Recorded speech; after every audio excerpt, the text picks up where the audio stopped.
ওই সময় তাকে এটা করতে পারা উচিত ছিল। আগে এই কাজটা তার করার ক্ষমতা থাকা উচিত ছিল।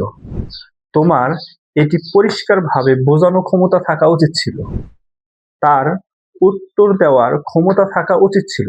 এই সকল বাক্য কিন্তু আমরা আমাদের ডেইলি কনভারসেশনে প্রতিনিয়তই বলে থাকি। বাট যখনই আমরা ইংলিশে কনভারসেশন করতে চাই, তখন আমরা অনেক দ্বিধাদ্বন্দ্বে পড়ে যাই যে কোন স্ট্রাকচার ইউজ করে এই সকল বাক্য ইংলিশে কনভার্ট করে ফ্লুয়েন্টলি কথা বলতে পারবো। সো আপনি যদি এরকম ধরনের সমস্যা ফেস করে থাকেন, ডোন্ট ওয়ারি, সাথেই থাকুন। উইদিন আ শর্ট টাইম আমি আপনাকে একেবারে সহজভাবে বুঝিয়ে দিব কিভাবে এই সকল বাক্য ইংলিশে কনভার্ট করে স্মার্ট ইংলিশে কথা বলতে হয় একটি সুপার ইউজফুল স্ট্রাকচার ব্যবহার করে। তো চলুন তাহলে প্রথমে আমরা আগে স্ট্রাকচার এবং এই স্ট্রাকচার কোন সিচুয়েশনে ইউজ করে কনভারসেশন করতে হবে সেটা শিখে নিই। এই হচ্ছে তাহলে আমাদের আজকের ভিডিওর সুপার ইউজফুল স্ট্রাকচার। আজকের ভিডিওতে আমরা শিখব ইউজ অফ শুড ক্লাসের পার্ট 5 আউট অফ 12।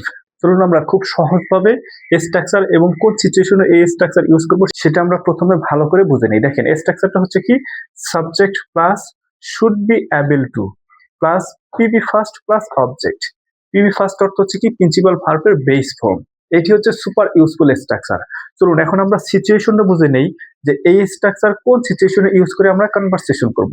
সিচুয়েশনটা যদি এরকম হয়, পাস্ট সিচুয়েশনে কোনো কাজ করার সক্ষমতা থাকা উচিত ছিল। কি বলছি, অতীতে কোনো কাজ করার সক্ষমতা থাকা উচিত ছিল। এরকম ধরনের সিচুয়েশনে আমরা এই স্ট্রাকচার ইউজ করে কনভারসেশন করব। দেখেন, ইংরেজিতে শুধুমাত্র বর্তমান বা চলমান কাজের কথা বলা যথেষ্ট নয়। অনেক সময় আমরা পাস্ট অ্যাবিলিটি, মিসড অপরচুনিটি সম্পর্কে কথা বলি।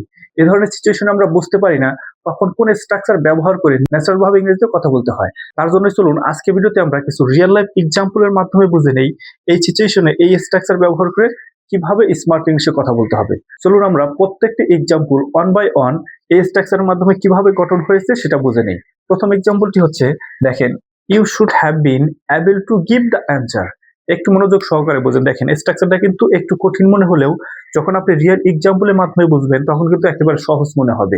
You should have been able to give the answer, তোমার উত্তর দেওয়ার ক্ষমতা থাকা উচিত ছিল।